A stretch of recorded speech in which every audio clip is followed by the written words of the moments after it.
समय से भी पहले, राजाओं और साम्राज्यों से पहले, इतिहास शुरू होने से भी पहले परमेश्वर ने कहा, उजाला हो, और शून्य से ब्रह्मांड पैदा हुआ। रोशनी ने अंधकार को तोड़ दिया, समुंदर अलग हुए, धरती पानी से ऊपर उठाई, आसमानों में उजाला भर गया, तारे अपनी जगह पर टंग गए, और सृष्टि की सबसे ऊंची चोटी पर परमेश्वर ने मनुष्य को बनाया। मनुष्य आजाद था, वह परमेश्वर के साथ मेल में रहता था। न कोई डर, न कोई दुख, न कोई मौत। पर उसने यह सब खो दिया। एक झूठ ने सब बदल दिया, बगावत ने सब नष्ट कर दिया, और एक ही पल में दरवाजा बंद हो गया।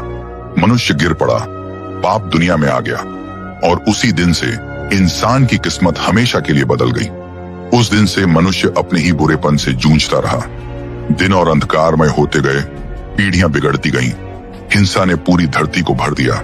तब परमेश्वर ने न्याय किया, और पानी से उसने प्राचीन दुनिया को मिटा दिया।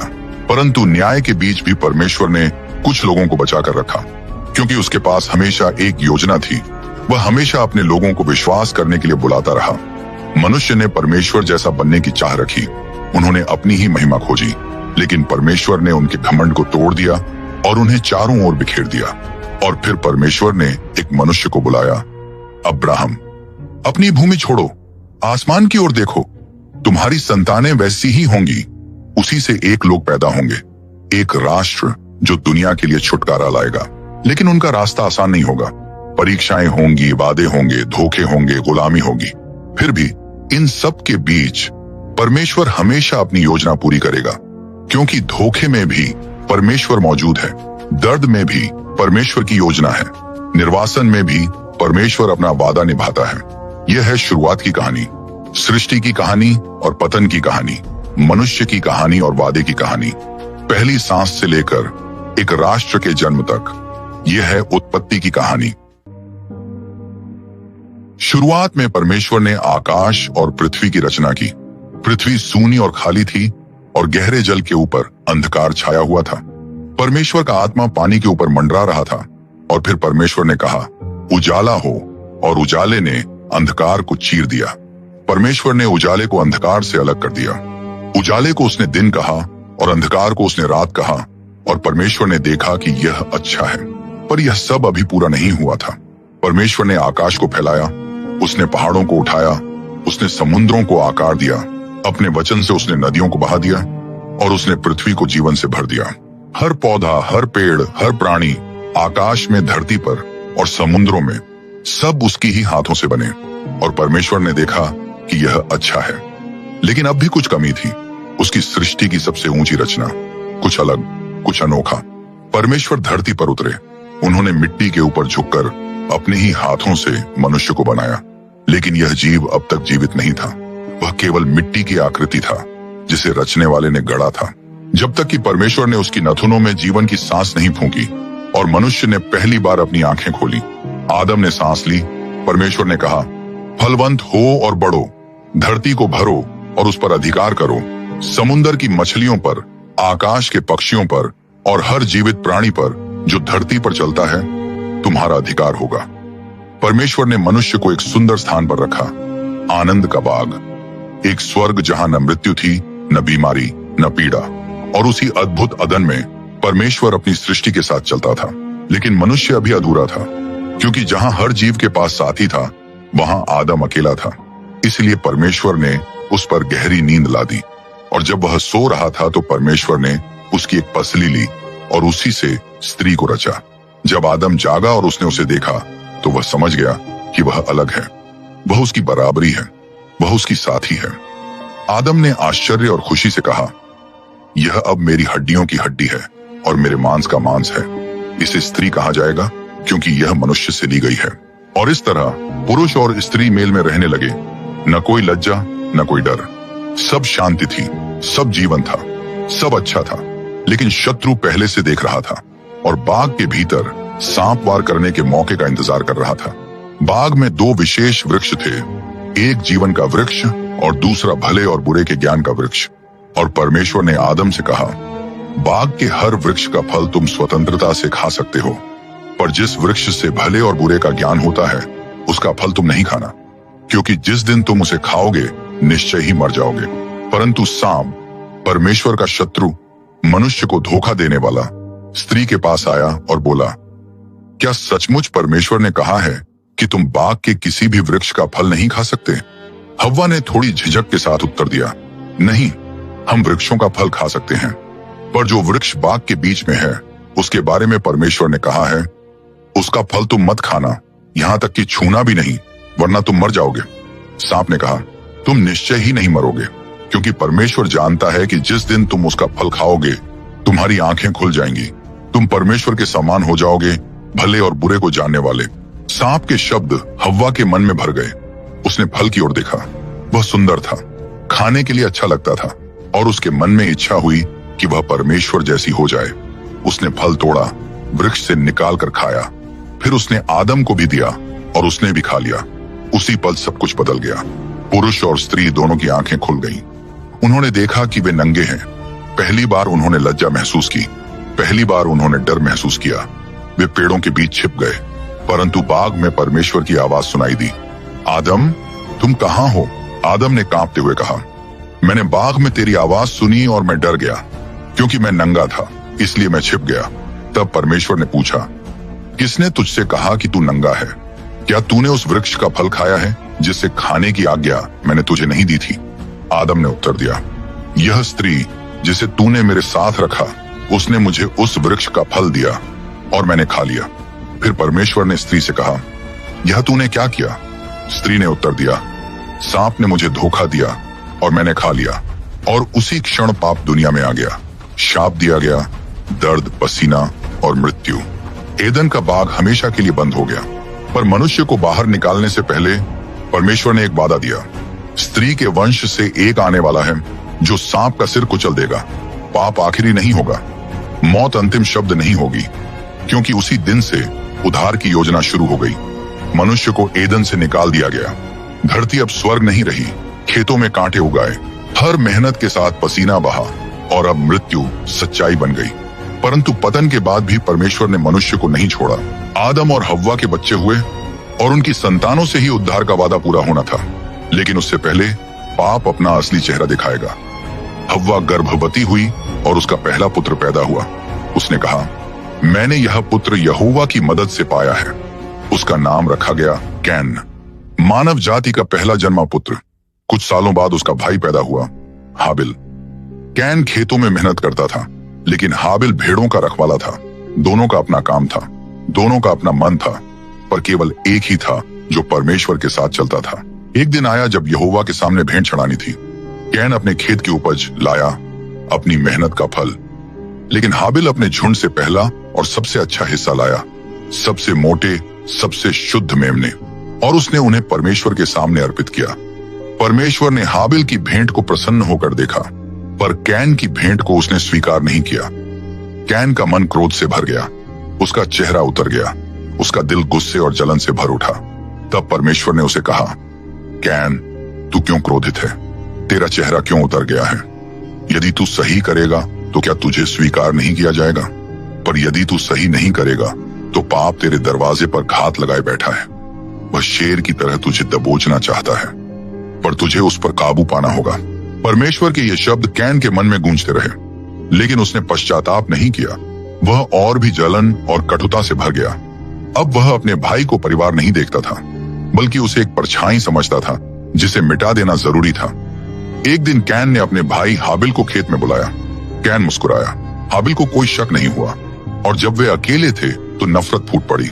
कैन अपने भाई के खिलाफ उठ खड़ा हुआ।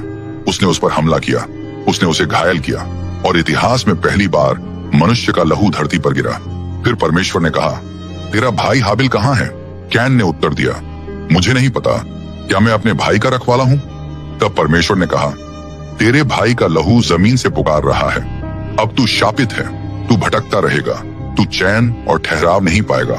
कैन ने कांपते हुए कहा, यह दंड बहुत भारी है, जो कोई मुझे पाएगा वह मुझे मार डालेगा। परमेश्वर ने कहा, मैं तुझ पर एक चिन्ह रखूंगा ताकि कोई तुझे हानि ना पहुंचाए, लेकिन तू निकाल दिया जाएगा और नोड नाम भूमि में रहेगा। इस प्रकार कैन चला गया।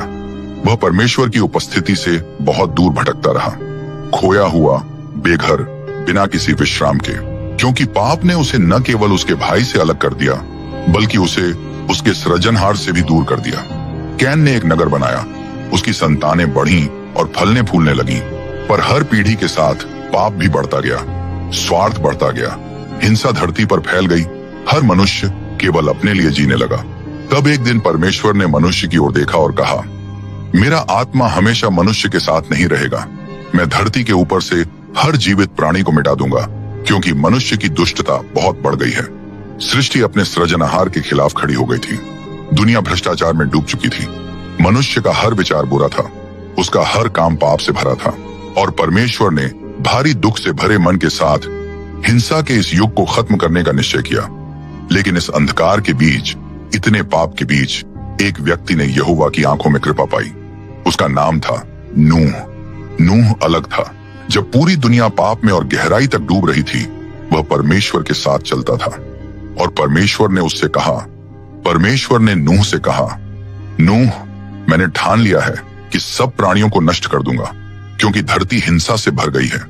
तू लकड़ी का एक जहाज बना, उसमें 3 मंजिलें बना, उसकी तख्तियों को गाढ़े पदार्थ से सील कर, क्योंकि उसी में मैं जीवन को बचाऊंगा। नूह ने पूछा, हे प्रभु, जहाज किस लिए? परमेश्वर ने उत्तर दिया, क्योंकि मैं धरती पर जल प्रलय लाऊंगा। 40 दिन और 40 रात बारिश होगी, पानी पहाड़ों तक छा जाएगा, और जिस किसी में भी जीवन की सांस है वह नाश हो जाएगा। पर तू अपने परिवार के साथ जहाज में प्रवेश करेगा और हर प्रकार के प्राणियों में से एक एक जोड़ा साथ लाएगा, ताकि वे जीवित रहें। फिर न्याय के बाद मैं एक नई मानव जाति उत्पन्न करूंगा। नूह ने परमेश्वर पर विश्वास किया और 100 साल से भी अधिक समय तक वह जहाज बनाता रहा। लकड़ी पर लकड़ी, तख्ती पर तख्ती, तेज धूप के नीचे, लोगों की हंसी और मजाक के बीच लोग उस पर हंसते थे और कहते, नूह, कभी बारिश हुई ही नहीं, यहाँ कोई समुद्र भी नहीं है, तुझे जहाज की क्या जरूरत है? पागल बूढ़ा, ये एक ऐसे परमेश्वर की बातें करता है जिसे हमने कभी देखा नहीं, ऐसे न्याय के बारे में जो कभी आने वाला ही नहीं। लेकिन नूह ने काम करना नहीं छोड़ा, क्योंकि जहां पूरी दुनिया अब परमेश्वर पर विश्वास नहीं करती थी, वहां नूह करता था। जब जहाज तैयार हो गया तो जानवर अपने आप आने लगे, 2-2 करके, हर प्रकार के जीव, बड़े से बड़े पशु से लेकर सबसे छोटे कीड़े मकोड़ों तक। फिर परमेश्वर ने अंतिम आज्ञा दी, नूह, तू अपने परिवार के साथ जहाज में प्रवेश कर, क्योंकि 7 दिन बाद मैं बारिश भेजूंगा। नूह और उसका परिवार जहाज के भीतर चला गया। जहाज के दरवाजे बंद कर दिए गए और बाहर की दुनिया को पता भी नहीं था कि उसका अंतिम समय आ चुका है। तब आकाश काला होने लगा, तेज आंधी चलने लगी, पहली गड़गड़ाहट से धरती कांप उठी और बारिश की बूंदें गिरने लगी। पहले कुछ बूंदें, फिर आंधी, फिर मूसलाधार वर्षा। नदियां किनारों से बह निकली, समुद्र ने तटों को निगल लिया, यहाँ तक कि पहाड़ भी पानी के नीचे डूब गए। लोग ऊंची जगहों की ओर भागे, वे जहाज के दरवाजे पीटने लगे, चिल्लाते हुए बोले, नूह, दरवाजा खोल, हमें भी अंदर ले लो, हमें बचा लो। पर अब बहुत देर हो चुकी थी, क्योंकि जहाज का दरवाजा खुद परमेश्वर ने बंद कर दिया था, और 40 दिन 40 रात तक बारिश रुकने का नाम नहीं ले रही थी। धरती पूरी तरह डूब गई, हर जीवित प्राणी नाश हो गया, सिवाय उनके जो जहाज के भीतर थे। फिर 150 दिन बाद पानी उतरने लगा। जहाज अरारात नामक पहाड़ पर आकर ठहर गया और नूह प्रतीक्षा करता रहा। उसने एक कौवा भेजा, लेकिन कौवा वापस नहीं लौटा। फिर उसने एक कबूतर भेजा और कबूतर अपनी चोंच में जैतून का पत्ता लेकर लौट आया। धरती फिर से जीवित हो रही थी। आखिरकार परमेश्वर ने फिर से नूह से कहा, जहाज से बाहर निकल, तू, तेरा परिवार और हर जीवित प्राणी, फलों फूलों और धरती को भर दो, क्योंकि मैं तेरे और सारी सृष्टि के साथ एक वाचा बांधूंगा। नूह ने एक वेदी बनाई और वहां परमेश्वर के लिए बलिदान चढ़ाया, और तभी आकाश में एक चिन्ह प्रकट हुआ, बादलों के बीच चमकता हुआ एक प्रकाश का धनुष। एक वादा कि परमेश्वर अब कभी जल से धरती को नष्ट नहीं करेगा। परमेश्वर ने कहा, जब भी तुम बादलों में धनुष देखो, मेरी वाचा को याद रखना, क्योंकि चाहे मनुष्य पापी ही क्यों न रहे, मैं यहोवा अपना वादा हमेशा पूरा करूंगा। इस प्रकार एक नई मानव जाति की शुरुआत हुई, एक नया अवसर मिला, एक नई धरती बनी। पर जल्दी ही मनुष्य ने फिर से परमेश्वर को भुला दिया और घमंड ने उन्हें उनके सृजनहार को चुनौती देने तक पहुंचा दिया। धरती फिर से बस गई, नूह के पुत्रों की संतानें फैल गईं, जातियां और लोग चारों दिशाओं में फैल गए, पर मनुष्य के दिल में कोई बदलाव नहीं आया। पाप फिर से बढ़ने लगा, घमंड फिर से राज करने लगा। शिनार के मैदान में लोगों ने ऐसा काम करने का निश्चय किया जो पहले कभी नहीं हुआ था। उन्होंने ठाना, आओ हम एक नगर और एक गढ़ बनाएं जिसकी मीनार आकाश तक पहुंचे। हम अपना नाम बनाएं ताकि हम सारी धरती पर बिखर न जाएं। और ईंट पर ईंट रखकर मीनार ऊंची होती गई, इतनी ऊंची जितनी पहले कभी किसी इमारत को नहीं देखा गया था। वह मीनार मनुष्य के घमंड का चिन्ह बन गई। पर परमेश्वर ने उनकी करतूत देखी और उसने कहा, देखो ये सब एक ही लोग हैं और सब एक ही भाषा बोलते हैं। अब जो कुछ भी ये करना चाहेंगे वह उनके लिए असंभव नहीं रहेगा। आओ हम नीचे चलें और इनकी भाषा बदल दें ताकि ये एक दूसरे को समझ ना सकें। और उसी क्षण मनुष्यों की भाषा बदल गई। मजदूर अब एक दूसरे को समझ नहीं पा रहे थे। नगर में अराजकता भर गई। अनोखी बोलियों की आवाजें गूंजने लगीं। हर ओर उलझन थी, हर ओर चीख पुकार थी। मीनार अधूरी ही छोड़ दी गई। लोग धरती के कोनों कोनों में बिखर गए और उस नगर का नाम बाबेल रखा गया क्योंकि वहीं परमेश्वर ने उनकी भाषा बदल दी थी। और एक बार फिर मनुष्य का घमंड नीचा कर दिया गया। सदियां बीत गईं, जातियां बढ़ी और मूर्ति पूजा से भरी भूमि के बीच परमेश्वर ने एक मनुष्य को चुना। वह न कोई राजा था, न योद्धा, न कोई याजक। वह बस एक साधारण मनुष्य था जो विश्वास करने के लिए तैयार था। परमेश्वर ने उससे कहा, अब्राहम तू अपने देश को छोड़ दे, अपने रिश्तेदारों और पिता के घर से निकल जा और उस भूमि पर चल जिसे मैं तुझे दिखाऊंगा। अब्राहम ने पूछा, हे प्रभु कहां जाना है? परमेश्वर ने कहा, मैं तुझे एक बड़ी जाति बनाऊंगा।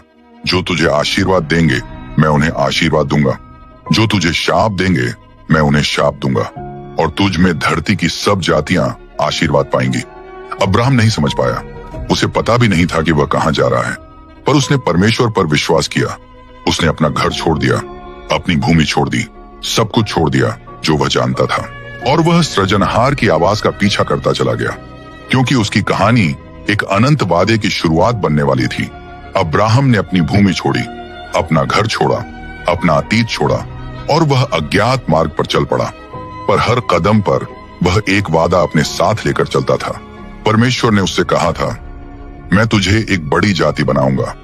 तेरे वंशज धरती की धूल की तरह असंख्य होंगे, आकाश के तारों की तरह, समुद्र के किनारे की रेत की तरह, और तुझ में धरती की सब जातियां आशीर्वाद पाएंगी।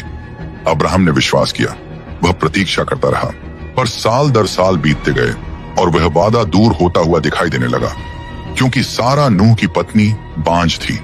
वह संतान नहीं जन सकती थी और हर बीतते दिन के साथ शंका बढ़ती जा रही थी। फिर एक दिन सारा ने कहा, अब्राहम यहोवा ने मेरी कोख बंद कर दी है, मेरी दासी हागर को ले ले, शायद उसके द्वारा हमें एक संतान मिल जाए। अब्राहम ने सारा की बात मानी और हागर से एक पुत्र हुआ जिसका नाम रखा गया इश्माएल। पर वह प्रतिज्ञा का पुत्र नहीं था क्योंकि परमेश्वर की योजना कुछ और थी। परमेश्वर ने कहा, अब्राहम सारा तुझे एक पुत्र जनेगी और उसका नाम तू इसहाक रखना क्योंकि उसी के साथ मैं अपनी वाचा बांधूंगा। अब्राहम 100 वर्ष का था, सारा 90 वर्ष की थी। एक बच्चा होना असंभव था, पर परमेश्वर के लिए कुछ भी असंभव नहीं है। एक दिन सारा गर्भवती हुई और जब वह बच्चा पैदा हुआ तो अब्राहम हंसी से भर गया। वह हंसी खुशी की थी क्योंकि परमेश्वर ने अपना वचन पूरा किया था। पर सबसे बड़ी परीक्षा अभी बाकी थी। साल बीते, इसहाक बड़ा हुआ, वह प्रतिज्ञा का पुत्र था, अब्राहम का वारिस था। पर फिर परमेश्वर ने फिर से आवाज दी, अब्राहम। अब्राहम ने कहा, हे प्रभु मैं यहां हूं। परमेश्वर ने कहा, अपने पुत्र को ले ले, अपने इकलौते पुत्र को जिससे तू प्रेम करता है, और मोरिया देश में चला जा। वहां उस पर्वत पर जिसे मैं तुझे दिखाऊंगा उसे होम बलि के रूप में चढ़ा। अब्राहम का दिल धड़कना बंद हो गया। परमेश्वर ऐसा कैसे कह सकते थे? यह वही पुत्र था जिसका उसने पूरी उम्र इंतजार किया था। यह प्रतिज्ञा का बच्चा था, यह चमत्कार था। पर अब्राहम ने देर नहीं की क्योंकि भले ही वह समझ नहीं पा रहा था, फिर भी वह परमेश्वर पर भरोसा करता था। अगली सुबह अब्राहम जल्दी उठ गया। उसने अपने पुत्र को साथ लिया, लकड़ियां उठाई, चाकू उठाया और पर्वत की चढ़ाई शुरू की। इसहाक उसके साथ साथ चल रहा था। वह नहीं जानता था कि क्या होने वाला है, पर उसके मन को कुछ अजीब सा लग रहा था। इसहाक ने पूछा, पिता यहाँ लकड़ी है, आग भी है, पर बलिदान के लिए मेमना कहाँ है? अब्राहम ने अपने पुत्र की ओर देखा और अटल विश्वास के साथ उत्तर दिया, बेटा परमेश्वर खुद अपने लिए मेमना तैयार करेगा। वे दोनों पर्वत की चोटी पर पहुंचे। अब्राहम ने वहां एक वेदी बनाई। उसने लकड़ियां ठीक से जमाई, अपने पुत्र को बांधा और उसे वेदी पर लिटा दिया। इसहाक ने विरोध नहीं किया, वह चिल्लाया नहीं। उसने आज्ञा मानते हुए अपने आप को सौंप दिया। अब्राहम ने चाकू उठाया, आज्ञा मानने के लिए तैयार, सब कुछ देने के लिए तैयार, क्योंकि उसके दिल में यह विश्वास था कि यदि परमेश्वर उससे यह मांग सकते हैं तो परमेश्वर उसके पुत्र को मरे हुओं में से जीवित भी कर सकते हैं। और जैसे ही धार नीचे गिरने वाली थी, स्वर्ग से एक गर्जन सुनाई दी, अब्राहम, अब्राहम। अब्राहम ने उत्तर दिया, हे प्रभु, मैं यहां हूं। परमेश्वर ने कहा, लड़के पर हाथ मत बढ़ा। अब मैं जान गया हूं कि तू परमेश्वर का भय मानता है, क्योंकि तूने अपना इकलौता पुत्र भी मुझसे नहीं रोका। अब्राहम ने चाकू नीचे कर दिया। उसने मुड़कर देखा और देखा कि एक मेढ़ा झाड़ियों में सींगों से अटका हुआ है। परमेश्वर ने बलिदान का प्रबंध कर दिया था। अब्राहम ने कहा, यहोवा यिरेह, यहोवा प्रबंध करेगा। इसहाक बचा लिया गया, बलिदान चढ़ा दिया गया। और परमेश्वर ने अब्राहम से अपना वादा फिर दोहराया, क्योंकि तूने यह काम किया है और अपना इकलौता पुत्र मुझसे नहीं रोका, इसलिए मैं तुझे आशीर्वाद दूंगा। तेरी संतान आकाश के तारों की तरह, समुद्र की रेत की तरह असंख्य होगी, और तेरे वंश में होकर धरती की सब जातियां आशीर्वाद पाएंगी।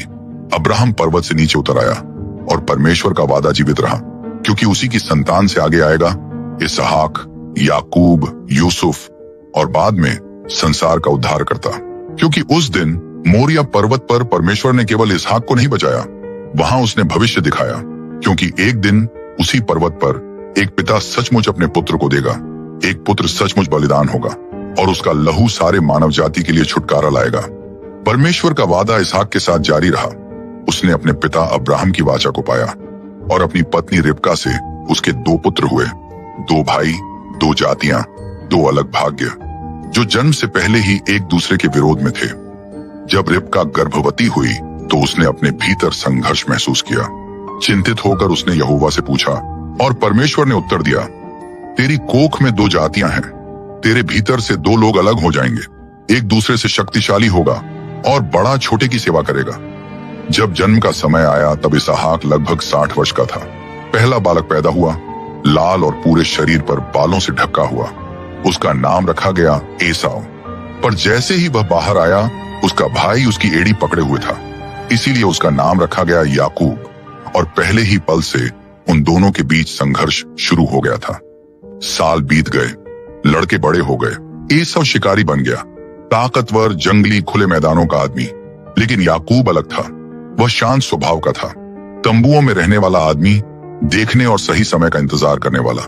क्योंकि भले ही एसाव पहलौठा था, पर याकूब आशीर्वाद का भूखा था। एक दिन एसाव खेत से लौटा, वह थका हुआ और भूखा था। याकूब लाल दाल का सूप पका रहा था। उसकी खुशबू तंबू में फैल गई। एसाव खुद को रोक न सका। उसने कहा, मुझे वह सूप दे दे, मैं भूख से मर रहा हूं। लेकिन याकूब ने चालाकी से उत्तर दिया, अपना पहलौठे का हक मुझे बेच दे। एसाव ने कहा, मुझे अपने पहलौठे के हक से क्या फायदा, अगर मैं भूख से मर ही जाऊं। याकूब ने कहा, मुझसे शपथ खा। और एसाव ने शपथ खाई। सिर्फ एक थाली भोजन के लिए उसने अपना पहलौठे का हक बेच दिया। उसने परमेश्वर के आशीर्वाद को तुच्छ समझा और याकूब ने उसे पा लिया। पर असली लड़ाई अब शुरू होने वाली थी। 60 से भी अधिक साल बीत गए। इसहाक बूढ़ा हो गया। अब वह लगभग 137 वर्ष का था। उसकी आंखें धुंधली हो गईं। वह देखने की शक्ति खोने लगा। और एक दिन उसने अपने पुत्र एसाव को बुलाया और कहा, बेटा, मैं बूढ़ा हो गया हूं, मुझे नहीं पता कि मेरी मृत्यु कब होगी। अपना धनुष ले और शिकार करने जा। मेरे लिए भोजन तैयार कर, ताकि मैं मरने से पहले तुझे आशीर्वाद दूं। रिबका यह सब सुन रही थी। उसे वह भविष्यवाणी याद थी, बड़ा छोटे की सेवा करेगा। और अपने मन में उसने ठाना कि वह याकूब की मदद करेगी। रिबका ने कहा, याकूब, तेरे पिता एसाव को आशीर्वाद देने वाले हैं। जैसा मैं कहती हूं वैसा कर। झुंड में जा और 2 छोटे बकरे ले आ। मैं तेरे पिता के लिए भोजन तैयार करूंगी और तू उनके सामने जाकर आशीर्वाद पाएगा। याकूब ने कहा, पर मां, एसाव तो रोएंदार है और मैं नहीं। अगर पिता ने मुझे छू लिया तो उन्हें पता चल जाएगा कि मैंने धोखा दिया है और आशीर्वाद की जगह मुझे शाप मिलेगा। रिबका ने कहा, वह शाप मुझ पर आ जाए, तू बस वैसा ही कर जैसा मैं कहती हूं। याकूब ने बकरों की खाल ली और उन्हें अपने हाथों और गर्दन पर बांध लिया। रिबका ने भोजन तैयार किया और याकूब अपने पिता के तंबू में गया। उसने कहा, पिता, इसहाक ने पूछा, कौन है तू? मेरे बेटे, याकूब ने कहा, मैं तेरा पहलौठा ऐसा हूं, जैसा तूने कहा था वैसा कर दिया है। उठ और खा ताकि तू मुझे आशीर्वाद दे। इसहाक ने पूछा, तूने इतना जल्दी कैसे पा लिया? याकूब ने उत्तर दिया, तेरे परमेश्वर यहोवा ने मेरी मदद की। इसहाक को शक हुआ, पर जब उसने याकूब के हाथों को छुआ तो उसे एसाव के बाल महसूस हुए। जब उसने उसके वस्त्रों को सूंघा तो उसे खेत की महक आई और तब उसने उसे आशीर्वाद दिया। परमेश्वर तुझे स्वर्ग की ओस और धरती की उर्वरता दे। जातियां तेरी सेवा करें और लोग तेरे आगे झुकें। तू अपने भाइयों पर प्रभु हो, तेरी माता के बेटे तेरे सामने झुकें। जो तुझे शाप दे वह शापित हो और जो तुझे आशीर्वाद दे वह आशीष पाए। याकूब तंबू से बाहर चला गया, पर थोड़ी ही देर बाद ऐसा शिकार लेकर पहुंचा और जब उसे सच्चाई का पता चला तो वह जोर से कांप उठा और बोला, पिता, क्या आपके पास मेरे लिए और कोई आशीर्वाद नहीं है? इसहाक ने कहा, तेरा भाई छल से आया और तेरा आशीर्वाद ले गया। ऐसा चिल्लाया, याकूब ने मुझे दूसरी बार धोखा दिया है। पहले उसने मेरा पहलौठे का हक लिया और अब उसने मेरा आशीर्वाद भी छीन लिया। जब मेरे पिता मर जाएंगे तो मैं अपने भाई को मार डालूंगा। रिबका ने ऐसो की बातें सुनी और याकूब के जीवन के डर से उसने उसे दूर भेज दिया। वह भागकर हारान देश चला गया, अपने मामा लाबान के घर। याकूब आशीर्वाद पा चुका था, पर अब वह एक भगोड़ा था, एक ऐसा मनुष्य जिसके पास घर नहीं था, जो भागता फिर रहा था। पर उसकी तन्हाई के बीच परमेश्वर ने उसे ढूंढ लिया। याकूब चलता रहा यहाँ तक कि सूरज ढलने लगा। उसके पास कोई छत नहीं थी, कोई साथी नहीं था, तो उसने एक पत्थर उठाया, उसे तकिया बनाया और जमीन पर लेट गया। और जब वह सो गया तो उसने एक सपना देखा। याकूब ने एक सीढ़ी देखी, ऊंची, अनंत, जिसका आधार धरती पर था और उसका शिखर स्वर्ग को छू रहा था। और उस सीढ़ी पर स्वर्गदूत ऊपर चढ़ते और नीचे उतरते दिखे, स्वर्ग और धरती को जोड़ने वाले परमेश्वर के दूत। और उस सीढ़ी के सबसे ऊपर स्वयं परमेश्वर खड़े थे। उन्होंने कहा, याकूब, मैं यहोवा हूं, अब्राहम का परमेश्वर, इसहाक का परमेश्वर। यह भूमि जिस पर तू लेटा है मैं तुझे और तेरे वंश को दूंगा। तेरे वंशज धरती की धूल की तरह असंख्य होंगे। तू उत्तर और दक्षिण, पूरब और पश्चिम सब ओर फैल जाएगा और तुझ में होकर धरती की सब जातियां आशीर्वाद पाएंगी। मैं तेरे साथ हूं, जहां जहां तू जाएगा मैं तुझे सुरक्षित रखूंगा और जो कुछ मैंने तुझसे कहा है जब तक पूरा ना कर दूं मैं तुझे नहीं छोड़ूंगा। याकूब अचानक नींद से जाग गया। उसने इधर उधर देखा। पत्थरों के बीच से हवा धीरे धीरे फुसफुसा रही थी। आकाश अब भी अंधेरा था, पर उसके दिल में सब कुछ बदल चुका था। उसने कांपते हुए कहा, निश्चय ही यहोवा इस स्थान में है और मुझे पता ही नहीं था। याकूब ने वह पत्थर उठाया जहां उसका सिर रखा था। उसने उसे खड़ा किया, उस पर तेल डाला और उस स्थान का नाम रखा बेतैल, जिसका अर्थ है परमेश्वर का घर। और वहां उसने एक मन्नत मानी, यदि परमेश्वर मेरे साथ रहेगा, यदि वह मेरी इस यात्रा की रक्षा करेगा, यदि वह मुझे खाने के लिए रोटी और पहनने के लिए वस्त्र देगा और मुझे सुरक्षित मेरे पिता के घर लौटा देगा, तो यहोवा मेरा परमेश्वर होगा और जो कुछ वह मुझे देगा मैं उसका 10वां भाग उसे लौटा दूंगा। याकूब सुबह जल्दी उठा। उगते सूरज की रोशनी उसके चेहरे पर चमक रही थी। उसे पता था कि आगे का रास्ता लंबा है। उसे पता था कि वह कई कठिनाइयों का सामना करेगा, पर अब वह अकेला नहीं चल रहा था, क्योंकि परमेश्वर ने वादा किया था कि वह उसके साथ रहेगा। और उस दिन से याकूब पहले जैसा मनुष्य नहीं रहा, पर उसकी असली बदलावट अभी आना बाकी थी। याकूब अपनी यात्रा पर चलता रहा। उसने रेगिस्तानों को पार किया, नदियों और घाटियों से गुजरा और पहुंच गया अपने मामा लाबान के घर के देश में। लेकिन जहां उसे शरण मिलने की उम्मीद थी, वहां उसका इंतजार कर रही थी एक और बड़ी परीक्षा, क्योंकि जैसे उसने छल किया था, अब उसी के साथ छल होने वाला था।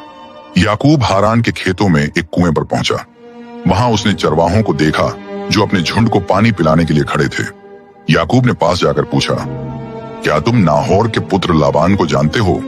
उन्होंने उत्तर दिया, हाँ, हम उसे जानते हैं। देखो, उसकी बेटी राहेल भेड़ों को लेकर आ रही है। याकूब ने ऊपर देखा और जैसे ही उसकी नजर राहेल पर पड़ी, उसका दिल गहराई से हिल गया। वह सुंदर थी, वह अलग थी और उसी क्षण याकूब समझ गया कि वह उससे विवाह करना चाहता है। याकूब लाबान के घर गया। उसने अपना पूरा हाल सुनाया और 1 महीने बाद लाबान ने उसे कहा, याकूब, ये ठीक नहीं कि तू मेरे लिए मुफ्त में काम करे। मुझे बता, तेरी मजदूरी क्या होगी? याकूब ने उत्तर दिया, मैं तेरी बेटी राहेल के लिए 7 साल काम करूंगा। लाबान ने कहा, यह अच्छा है कि मैं उसे तुझे दूं, किसी और को देने से बेहतर मेरे पास ही रह। और याकूब ने 7 साल काम किया, हर दिन, हर रात, हर घड़ी राहेल के बारे में सोचते हुए। लेकिन उसे समय छोटा लगा, क्योंकि वह उससे प्रेम करता था, क्योंकि वह उस दिन का इंतजार कर रहा था जब राहेल उसकी पत्नी बनेगी। और आखिरकार वह दिन आ गया। दावत की तैयारी हुई, दीपक जलाए गए, संगीत से लाबान का घर भर गया। याकूब अपनी दुल्हन का इंतजार कर रहा था, पर रात के अंधेरे में बिना जाने लाबान ने उसे राहेल की जगह बड़ी बहन लिया दे दी। और जब अगली सुबह याकूब जागा तो उसका दिल डर और हैरानी से भर गया। वह लाबान के पास गया और बोला, लाबान, तूने क्या किया? मैंने राहेल के लिए काम किया था, तूने मुझे क्यों धोखा दिया? लाबान ने उत्तर दिया, हमारे यहाँ यह रीति नहीं है कि छोटी को बड़ी से पहले विवाह में दें। पहले लिया के साथ ये सप्ताह पूरा कर, फिर मैं तुझे राहेल भी दूंगा, पर इसके लिए तुझे और 7 साल काम करना होगा। याकूब के पास कोई रास्ता नहीं था। उसने राहेल से विवाह किया और 7 साल और सेवा की। 14 साल का छल, 14 साल का इंतजार, 14 साल की कठिनाई। लेकिन परमेश्वर ने अभी अपना काम पूरा नहीं किया था। साल बीत गए, याकूब फलता फूलता गया। परमेश्वर ने उसे धन और पशुओं से आशीष दी, पर समय के साथ उसका और लाबान का रिश्ता बिगड़ने लगा। लाबान के बेटे याकूब को देखते थे ईर्ष्या से, और याकूब समझ गया कि अब लौटने का समय आ गया है। और परमेश्वर ने उसे कहा, याकूब, अपने पितरों की भूमि में लौट जा, अपने घर लौट जा, मैं तेरे साथ रहूंगा। लेकिन घर लौटने का मतलब था एसाव का सामना करना। वह भाई जिसे उसने छल से हराया था, वह आदमी जिसने कसम खाई थी कि वह उसे मार डालेगा। याकूब डर रहा था, पर उसकी सबसे बड़ी लड़ाई एसाव से नहीं होगी, बल्कि स्वयं परमेश्वर से होगी। याकूब ने अपने परिवार और सब संपत्ति को लेकर यब्बोक नदी पार की, पर उस रात वह अकेला रह गया। और अचानक अंधेरे में एक पुरुष प्रकट हुआ। उसने बिना कुछ कहे उस पर हमला कर दिया। याकूब ने पूरी ताकत से लड़ा, अपने पूरे मन और पूरे बल से। लड़ाई भयंकर थी, न कोई झुका, न कोई गिरा। घंटों बीत गए, सुबह होने तक। तब उस अजनबी ने याकूब की कमर की हड्डी को छू लिया और उसका जोड़ खिसक गया। उस क्षण याकूब समझ गया, यह कोई साधारण मनुष्य नहीं, यह तो स्वयं परमेश्वर है। और उसने कहा, मुझे छोड़ दे, क्योंकि भोर हो रही है। याकूब ने उत्तर दिया, मैं तुझे नहीं छोड़ूंगा जब तक तू मुझे आशीर्वाद न दे। उसने पूछा, तेरा नाम क्या है? याकूब ने कहा, मेरा नाम याकूब है। तब उसने कहा, अब तेरा नाम याकूब नहीं बल्कि इस्राएल होगा, क्योंकि तूने परमेश्वर से और मनुष्यों से मल्ल युद्ध किया है और विजय पाई है। याकूब ने अपनी पकड़ छोड़ दी। वह घुटनों के बल गिर पड़ा, तेज सांसें लेता हुआ। और जब उसने ऊपर देखा तो वह अजनबी वहां से गायब हो चुका था। सूरज उगने लगा और हर एक किरण के साथ याकूब पहले जैसा न रहा, क्योंकि उस रात उसने न सिर्फ जीत पाई थी बल्कि वह बदल भी चुका था। वह अब छल करने वाला याकूब नहीं था, अब वह इज़राइल था, परमेश्वर का राजकुमार। भले ही उसकी कमर जख्मी रह गई, पर उसका दिल चंगा हो गया था। अगले दिन याकूब ने अपनी आंखें उठाईं और दूर क्षितिज पर उसने एसाव को देखा। वह 400 आदमियों के साथ आ रहा था। याकूब 7 बार झुका, अपने भाई के क्रोध का सामना करने के लिए तैयार, पर एसाव उसकी ओर दौड़ा और मारने की जगह उसने उसे गले से लगा लिया। कांपती हुई आवाज में एसाव बोला, मेरे भाई। याकूब रो पड़ा। अतीत की चोटें भर गईं, आशीर्वाद लौट आया, क्योंकि परमेश्वर ने उसका दिल बदल दिया था। और इस्राएल की कहानी अब बस शुरू ही हुई थी। याकूब, जिसका नाम अब इस्राएल था, उसके 12 बेटे हुए, इस्राएल के गोत्रों के मूल पुरुष। पर उनमें से एक खास था, बुढ़ापे में पैदा हुआ बेटा, एक जवान लड़का जिसके सपने इतिहास बदल देंगे। उसका नाम था यूसुफ। छोटी उम्र से ही यूसुफ अपने भाइयों से अलग दिखता था। उसके पिता उसे सबसे ज्यादा प्यार करते थे, और उस प्यार को दिखाने के लिए उन्होंने उसे एक बहुरंगी कोट दिया, सम्मान का वस्त्र। पर यही प्यार उसके भाइयों के मन में नफरत जगा गया, जलन, प्रतिस्पर्धा। और जब यूसुफ को भविष्य बताने वाले सपने आने लगे तो उसका भाग्य तय हो गया। एक दिन यूसुफ ने खुशी से कहा, भाइयों, मैंने एक सपना देखा। हम खेत में पूले बांध रहे थे, तभी मेरा पूला उठकर सीधा खड़ा हो गया और तुम्हारे पूले उसके चारों ओर आकर मेरे पूले को झुककर प्रणाम करने लगे। पर उसके भाइयों में से एक ने हंसी उड़ाते हुए कहा, क्या तू सच में हम पर राज्य करेगा? क्या तू सच में हम पर हुकूमत करेगा? कुछ ही समय बाद यूसुफ ने फिर सपना देखा और इस बार सपना और भी गहरा था। यूसुफ ने कहा, मैंने देखा सूरज, चांद और 11 तारे मुझको प्रणाम कर रहे हैं। तब उसके पिता ने उत्तर दिया, क्या सच में तेरी माँ, तेरे भाई और मैं तेरे आगे झुकेंगे? उसके भाइयों की नफरत और बढ़ गई और एक दिन उन्होंने निश्चय कर लिया कि यूसुफ को रास्ते से हटा देंगे। यूसुफ को उसके पिता ने भाइयों के पास खेतों में भेजा। उसके भाई दूर से ही उसे देखते हुए बोले, देखो सपना देखने वाला आ रहा है, आओ इसे मार डालें और कहेंगे कि किसी जंगली जानवर ने इसे फाड़ खाया। लेकिन सबसे बड़ा भाई रूबेन उसे बचाने की कोशिश करने लगा। उसने कहा, हम खून न बहाए, इसे इस गड्ढे में डाल दो, पर इस पर हाथ मत उठाओ। जैसे ही यूसुफ पास पहुंचा, भाइयों ने उस पर हमला कर दिया। उन्होंने उसका वह खास वस्त्र छीन लिया और उसे एक सूखे गड्ढे में फेंक दिया। वह वहीं पड़ा रहा, अकेला, डरा हुआ, पर उसकी पीड़ा तो अब शुरू ही हुई थी। जब भाई भोजन कर रहे थे, उन्होंने देखा कि कुछ व्यापारी मिस्र की ओर जा रहे हैं। तब यहूदा 12 भाइयों में से एक लालच से भरी आंखों के साथ बोला, हम अपने भाई को मारकर क्या पाएंगे? आओ इसे इश्माएलियों को बेच दें। आखिर यह हमारा ही खून है, हमारा ही मांस है। और 20 चांदी के सिक्कों के लिए यूसुफ को बेच दिया गया। वह दास बनाकर ले जाया गया एक अजनबी देश की ओर, उस मंजिल की तरफ जिसकी वह कल्पना भी नहीं कर सकता था। पर यूसुफ के भाई यह नहीं जानते थे कि वह अकेला नहीं था, क्योंकि परमेश्वर उसके साथ था। यूसुफ मिस्र ले जाया गया, एक जवान लड़का जिसे धोखा दिया गया था, एक अजनबी देश में गुलाम बना दिया गया था। पर चाहे उसे बेच दिया गया, चाहे उसका खास वस्त्र छीन लिया गया, पर उससे वह चीज नहीं छीनी जा सकी जो सबसे जरूरी थी, वह योजना जो परमेश्वर ने उसके लिए बनाई थी। और अपने स्वामी के घर में यूसुफ सफल होने लगा। यूसुफ को पोतीफर ने खरीदा, फिरौन की सेना का प्रधान, एक शक्तिशाली आदमी। और कुछ समय बाद उसने देखा कि यूसुफ साधारण दास नहीं है, क्योंकि परमेश्वर उसके हर काम में आशीर्वाद देता था। तब पोतीफर ने आश्चर्य और सम्मान के साथ कहा, यूसुफ, तेरे हाथों से जो भी काम होता है वह सफल होता है। आज से तू मेरे पूरे घर का प्रबंधक होगा, मेरी सारी चीजें तेरे अधीन रहेंगी।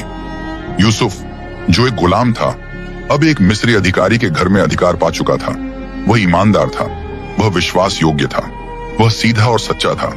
लेकिन उसकी सबसे बड़ी परीक्षा अब भी उसके सामने थी। यूसुफ जवान और सुंदर था और पोतीफर की पत्नी ने उस पर नजर डालनी शुरू की।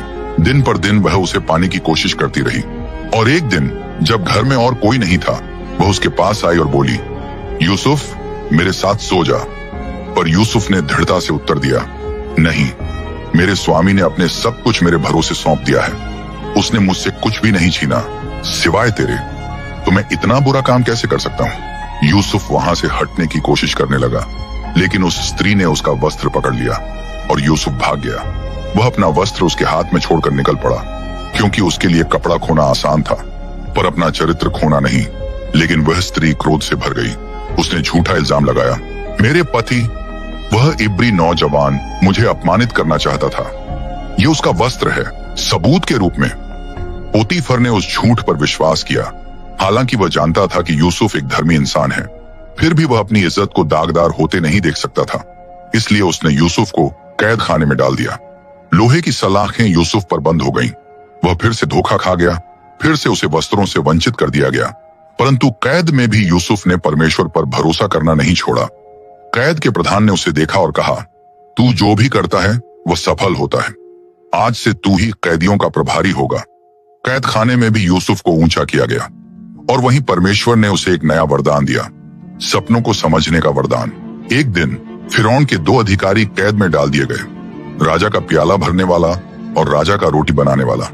दोनों ने अजीब सपने देखे और यूसुफ ने ध्यान से उनकी बात सुनी। प्याला भरने वाला चिंता के साथ बोला, मेरे सपने में मैंने देखा एक बेल थी जिसमें 3 डालियां थीं। अंगूर के गुच्छे फूटे और पक गए और मैंने उनका रस निकालकर फिरौन के प्याले में डाला। तब यूसुफ ने पूरे विश्वास से उत्तर दिया, 3 डालियां 3 दिन हैं, 3 दिन में तेरा पद फिर से लौटाया जाएगा, और जब ऐसा हो तो मुझे याद रखना। रोटी बनाने वाले ने देखा कि उसका साथी सपना अच्छा निकला, तो वह भी बोला, मेरे सपने में मेरे सिर पर 3 टोकरे रखे थे। ऊपरी टोकरे से पक्षी आकर रोटी खा रहे थे, पर इस बार यूसुफ ने दुख के साथ उत्तर दिया, 3 टोकरियां, 3 दिन हैं, 3 दिन में तुझे फांसी दी जाएगी। 3 दिन बाद यूसुफ के कहे अनुसार ही हुआ। प्याला भरने वाला फिर से अपने पद पर लौटा और रोटी बनाने वाले को मार दिया गया। लेकिन प्याला भरने वाला यूसुफ को भूल गया और यूसुफ 2 साल और कैद में रहा। फिर एक दिन फिरौन ने एक सपना देखा, ऐसा सपना जिसका अर्थ कोई नहीं बता सका। तब प्याला भरने वाले को यूसुफ याद आया। वह जल्दी से फिरौन से बोला, हे फिरौन, कैद में एक आदमी है जो सपनों का अर्थ सही सही बताता है। उसका नाम यूसुफ है। यूसुफ को कैद से बाहर निकाला गया। उसने दाढ़ी बनाई, नए वस्त्र पहने और उसे फिरौन के सामने लाया गया। अब मिस्र का भविष्य उसके हाथों में था। फिरौन ने कहा, मैंने एक सपना देखा है, पर कोई भी उसका अर्थ नहीं बता सका। लोग कहते हैं तू बता सकता है। यूसुफ ने विनम्रता से उत्तर दिया, मैं नहीं, हे राजा, परमेश्वर उत्तर देगा। तब फिरौन ने कहा, मैंने देखा 7 मोटी गायें थीं, उनके बाद 7 दुबली गायें आईं और उन्हें खा गईं। फिर मैंने देखा 7 भरे हुए बाल थे और उनके बाद 7 सूखे बाल आए और उन्हें निगल गए। यह क्या अर्थ है? यूसुफ ने उत्तर दिया, परमेश्वर ने फिरौन को दिखाया है कि क्या होने वाला है। 7 वर्ष बहुतायत के होंगे, उनके बाद 7 वर्ष अकाल के आएंगे। मेरी सलाह है कि राजा एक बुद्धिमान मनुष्य को नियुक्त करे जो अच्छे वर्षों में अन्न इकट्ठा करे, ताकि मिस्र उस संकट से बच सके। फिरौन ने अपने दरबार की ओर देखा और कहा, क्या हम इस जैसे मनुष्य को पा सकते हैं जिसमें परमेश्वर का आत्मा है? आज से तू मिस्र का शासक होगा। सिंहासन में केवल मैं तुझसे बड़ा रहूंगा। ये अंगूठी ले, ये रथ ले, आज से सब तेरे आगे झुकेंगे। इस प्रकार यूसुफ एक दास से उठकर मिस्र का दूसरा सबसे बड़ा मनुष्य बन गया। 7 वर्षों की बहुतायत आई और मिस्र फलता फूलता रहा। यूसुफ ने नगरों में अन्न भंडार इकट्ठा किया। उसने गोदाम बनाए। उसने पूरे देश को आने वाले दिनों के लिए तैयार किया। और जब 7 वर्षों का अकाल शुरू हुआ तो मिस्र के पास रोटी थी, पर कनान देश में सूखा पड़ा। लोग दुखी हो गए। तब यूसुफ के भाई अन्न लेने मिस्र आए, यह जाने बिना कि जिसे उन्होंने कभी दास बनाकर बेच दिया था वही आज उनका उद्धार करता है। याकूब ने अपने बेटों को मिस्र भेजा, सबको सिवाय सबसे छोटे बेटे बिन्यामीन के। 10 भाई मिस्र के शासक के सामने आए और जब उन्होंने उसे देखा तो वे झुककर प्रणाम करने लगे। पर वे नहीं जानते थे कि जिसके आगे वे झुक रहे हैं वह उनका अपना ही भाई यूसुफ है। यूसुफ ने उन्हें तुरंत पहचान लिया, पर उन्होंने उसे नहीं पहचाना। उस पल यूसुफ को अपने पुराने सपने याद आ गए। अतीत फिर से सामने खड़ा था। अब उसके पास ताकत थी। वह बदला ले सकता था, वह उन्हें सजा दे सकता था, पर उसके दिल में परमेश्वर की एक और योजना थी। यूसुफ ने उन्हें ठंडी नजरों से देखा और कठोर स्वर में कहा, तुम जासूस हो, तुम हमारे देश की कमजोरी देखने आए हो। भाइयों ने कहा, नहीं हे स्वामी, हम सब एक ही पिता के बेटे हैं। हम 12 भाई हैं। सबसे छोटा हमारे पिता के साथ है और एक अब नहीं रहा। यूसुफ का गला भर आया, पर उसने अपनी पहचान नहीं बताई। उसके दिल में यह जानने की इच्छा थी कि क्या वे बदल चुके हैं, इसीलिए उसने उन्हें परखा। तुम में से एक मेरे पास कैद में रहेगा, बाकी अपने घर जा सकते हो, पर याद रखो, जब तक तुम अपने छोटे भाई को साथ नहीं लाओगे तब तक मेरा चेहरा फिर नहीं देख पाओगे। भाई कनान लौटे और सब कुछ अपने पिता को बताया, लेकिन याकूब ने इनकार किया और कहा, यूसुफ चला गया, सिमोन जेल में है। क्या अब मैं बिन्यामीन को भी खो दूं? लेकिन अकाल असहनीय हो गया। आखिरकार याकूब ने बिन्यामीन को भी भाइयों के साथ जाने दिया। जब वे मिस्र पहुंचे, यूसुफ ने अपने छोटे भाई को देखा, वही जिसने उसे कभी धोखा नहीं दिया था, वही जिसके दिल में अब भी पवित्रता थी। पर एक आखिरी परीक्षा बाकी थी। यूसुफ ने उन्हें भोज पर बुलाया, उनसे भली तरह व्यवहार किया, पर जाते समय उसने गुप्त आदेश दिया, मेरे चांदी के प्याले को सबसे छोटे के बोरे में रख दो। भाई वहां से निकले, पर थोड़ी ही दूर गए थे कि यूसुफ ने अपने सेवकों को भेजा। रास्ते में उन्हें रोक लिया गया। उनके बोरे खोले गए और जब प्याला बिन्यामीन के बोरे में मिला तो भाइयों के दिल टूट गए। उन्हें वापस यूसुफ के पास लाया गया। वे उसके सामने गिर पड़े और बिन्यामीन के लिए विनती करने लगे। भाइयों में से यहूदा ने कहा, हे स्वामी, अगर बिन्यामीन वापस नहीं गया तो हमारे पिता शोक से मर जाएंगे। कृपा करके मुझे दास बना लो, पर इस लड़के को उसके पिता के पास लौटने दो। यहूदा के शब्दों ने यूसुफ का हृदय छू लिया। अब उसने अपने भाइयों में कुछ अलग देखा। पहले उन्होंने अपने भाई को बेच दिया था बिना किसी पछतावे के, पर अब वे छोटे भाई के लिए अपना बलिदान देने को तैयार थे। यूसुफ और सह नहीं सका। वह खड़ा हो गया और फूट फूट कर रो पड़ा। भाई हैरान होकर उसकी ओर देखते रहे। तब यूसुफ ने कहा, मैं यूसुफ हूं, तुम्हारा अपना भाई, जिसे तुमने दास बनाकर बेच दिया था। भाई स्तब्ध रह गए। उनके दिलों में भय भर गया, क्योंकि वे जानते थे यूसुफ चाहे तो उन्हें दंड दे सकता है। पर यूसुफ की आंखों में बदले की आग नहीं थी, वहां बस आंसू थे, बस क्षमा थी। उसने कहा, डरो मत, मुझे यहां तुमने नहीं बल्कि परमेश्वर ने भेजा है। उसने मुझे तुमसे आगे भेजा ताकि तुम्हारी जान बचाई जा सके। अब अपने पिता को ले आओ, क्योंकि अभी 5 और साल अकाल के बाकी हैं, पर मैं तुम्हारी देखभाल करूंगा। तब भाई एक दूसरे से लिपट गए। वे रोए, नफरत मिट गई, बीते हुए गुनाह धुल गए और परिवार फिर से एक हो गया। पर एक आखिरी मुलाकात बाकी थी, यूसुफ का अपने पिता से मिलना। जब याकूब ने यह समाचार सुना तो उसका दिल थम गया। क्या यूसुफ सचमुच जीवित है? मुझे उसके पास ले चलो, उससे मिलने से पहले कि मैं मर जाऊं। याकूब अपने पूरे परिवार के साथ मिस्र के लिए निकला, और जब यूसुफ ने उसे देखा तो वह दौड़कर उसे मिलने आया। सालों के दर्द के बाद, सालों की दूरी के बाद याकूब ने अपने बेटे को गले लगाया और उसकी आंखों से आंसू बहते हुए उसने कहा, अब मैं चैन से मर सकता हूं, क्योंकि मैंने तेरा चेहरा देख लिया है और मुझे यकीन हो गया है कि तू अब भी जीवित है। याकूब और उसका परिवार मिस्र में बस गए। वहां इजराइल की जाति बढ़ी और फलती फूलती गई। याकूब ने अपने अंतिम वर्ष शांति से बिताए और मरने से पहले उसने अपने बेटों को आशीर्वाद दिया। पर यूसुफ ने आने वाले दिनों को देखा। उसने कहा, मेरे भाइयों, परमेश्वर अवश्य तुम्हें दर्शन देगा। वह तुम्हें उस देश में ले जाएगा जिसका वादा उसने अब्राहम, इसहाक और याकूब से किया था। मुझसे शपथ लो कि जब वह दिन आएगा तो तुम मेरी हड्डियों को भी अपने साथ ले जाओगे, क्योंकि यह स्थान हमारा अंतिम घर नहीं है। यूसुफ की मृत्यु मिस्र में हुई, पर उसकी कहानी यही खत्म नहीं हुई, क्योंकि सदियों बाद जब इस्राएल की जातिदास बना दी गई, तब एक बालक को जल से बचाया गया। वह बालक बड़ा होकर अपनी जाति को छुड़ाएगा। उसका नाम था मूसा, और वहीं से शुरू होती है निर्गमन की कहानी। अगर आप यहाँ तक पहुंचे हैं, धन्यवाद। इस अद्भुत यात्रा में हमारे साथ बने रहने के लिए धन्यवाद। उत्पत्ति केवल संसार की शुरुआत की कहानी नहीं है, यह हमारी कहानी की भी शुरुआत है। यह गवाही है उस परमेश्वर की जिसने रचा, जिसने बचाया और जिसने अपने लोगों को थामे रखा।